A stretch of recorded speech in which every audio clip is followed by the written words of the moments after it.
C'est une mission d'immersion en France qui fera certainement bouger les lignes de la lutte contre la corruption en Côte d'Ivoire. Le président de la Haute Autorité pour la bonne gouvernance, Epiphane Zoro Ballo, est en séance de travail avec son homologue français Patrick Maté. Les deux délégations exposent sur leurs recettes pour exécuter leur feuille de route. Je pense qu'il y a des choses donc très intéressantes en Côte d'Ivoire. Je note notamment un certain nombre de points communs entre les situations ivoiriennes et françaises, notamment sur les obligations déclaratives.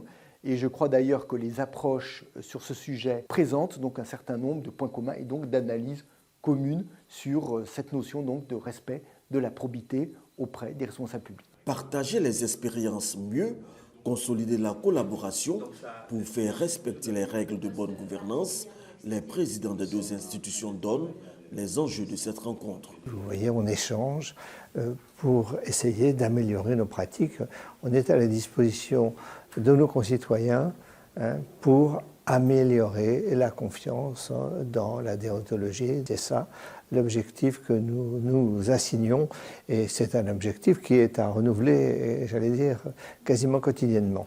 Pendant 10 années, nous avons recueilli les déclarations de patrimoine et depuis l'année dernière, nous sommes en train de mettre en place les mesures coercitives. C'est une nouvelle phase que nous devons démarrer les jours à venir.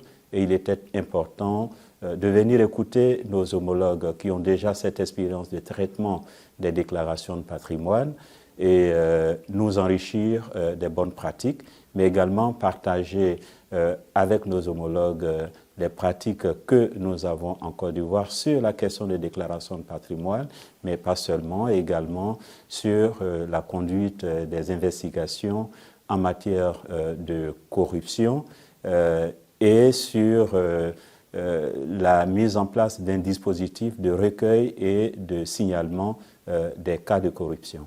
Cette mission s'inscrit dans le cadre du projet d'appui au gouvernement ouvert francophone avec l'assistance technique d'Expertise France.